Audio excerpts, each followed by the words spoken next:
All right. Okay, welcome back to MMA and video games. My name's Matt. Julian is not in today, but I wanted to get on here and discuss the upcoming UFC Fight Night 254. It's actually looking to be quite the exciting card.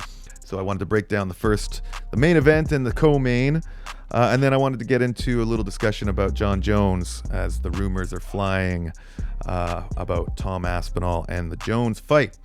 So first we'll start off with Leon Edwards versus Brady.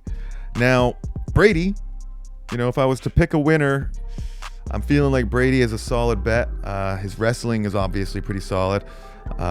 Edwards did prove his ability to take or defend the takedown against Usman.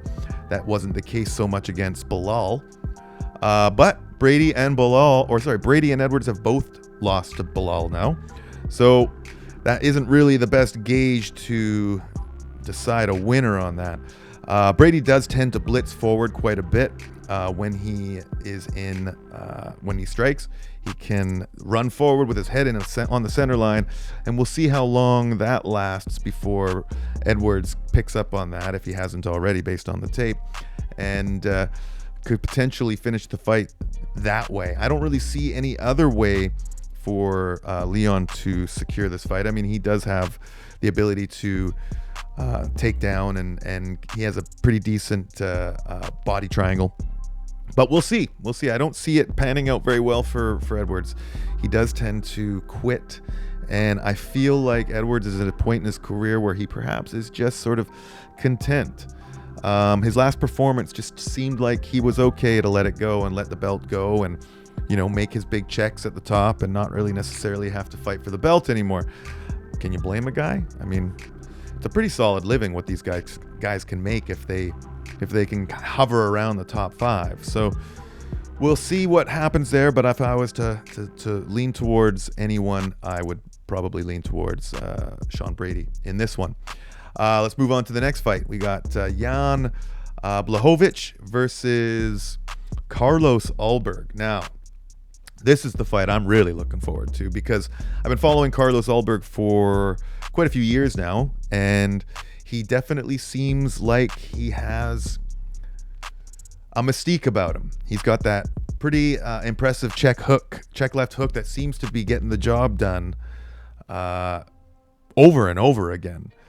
And it seems to come out of nowhere. He's able to sort of put his foot up, or put his jab out, and in transition while pivoting left or right, he can somehow bring that left back up after the jab, catching his opponents off guard and obviously, securing the wins. That being said, he hasn't really faced anybody like Jan. Jan is legit. He's got massive, heavy hands. He's got good wrestling. He's got lots of submissions. He's only been TKO'd back in 2019 by Thiago Silva. And so his chin seems to be holding up, but Carlos hits hard. But Carlos has not gone that far. He's only, I think, had one decision in the last 4 or 5 fights. I can't seem to bring up his record here, but he's just got the one loss. So we'll see how he holds up. This is going to be basically his fraud check. We're going to see if he is as impressive as he is, because he hasn't really faced anybody in the top 5, I don't think. Definitely not. So the top 5 is a different animal in the light heavyweight division. So we will see. If I had to put my money on anybody, that's a tough one. The hype is around Carlos. It's a tough call. It seems like a pick-me a 50-50 split on this one, because I feel like Jan absolutely has the power to, surprise Carlos. But Carlos has yet to show any real sort of weak links in his game. He does get a little reckless, and he does hang his chin out there. And Jan's a pretty smart guy, so I feel like Jan's going to be studying that tape and making sure he's watching those little holes. If I was going to lean, as much as I'd like to see Carlos continue to barrel through that hype train, I'm going to go and pick Jan. I'm going to pick Jan for this. I think he's going to humble Carlos, and I think he's probably going to stop the hype train, or at least pause it. So yeah, let's move on to the Jon Jones news. Turns out Mighty Mouse Demetrius Johnson was on the Jackson podcast with Rampage Jackson, and they were discussing the Jon Jones Aspinall fight. And Rampage had he decided to call or say that Jon Jones will smoke Tom Aspinall. Jon Jones, Tom Aspinall. Jon Jones will smoke Tom Aspinall. I don't know, man. Man, he'll smoke Tom Aspinall. Tom Aspinall is athletic. And I think Tom Aspinall will try to take the fight to Jon Jones. And it'll be interesting to see. Like, I'd rather see that fight over Alex Pereira. Yeah. They were discussing the $30 million payday that Jones is apparently demanding in order to fight Tom Aspinall. And Rampage went on record saying he believes that Jones will smoke him. And I think there's one of two things happening here. Either Rampage is, his own ego is believing in Jones simply because he got beat by Jones and wants to believe he's better than Tom Aspinall and still relevant in the mix when it comes to being, the big boy, one of the big boys. It's either that or he really doesn't know shit about the sport anymore.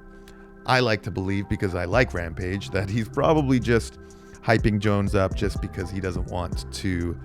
He likes to believe Jones is the best, and he went up against the GOAT and lost to the GOAT, whereas he's never fought Tom. So there's no real thrill in rooting for Tom. Because let's be honest, Tom is too big, too fast. Jones knows it, and that's why Jones is demanding that kind of money.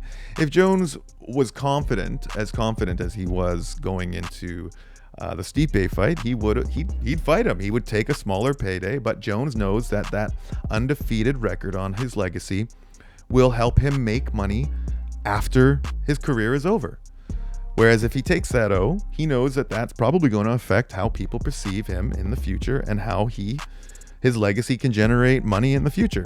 That makes perfect sense, but it's still hard to believe that Jones is just all business right now. I think Jones genuinely wants to believe he is the greatest heavyweight that has ever lived, and he knows that he's not the greatest heavyweight. He knows that Tom is probably the greatest heavyweight, and I think now the rumor is also that Jon Jones wants to potentially wait 6 months before whatever fight may take place, which, I would argue that potentially this guy is just trying to sewer Tom Aspinall's career by dragging this out as long as possible.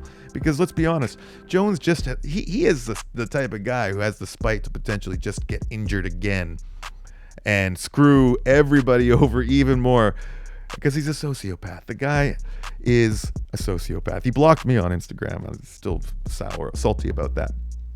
But I would like to see Jones take this fight. I think Dana should pay him the $30 million. I don't think that should be even questionable.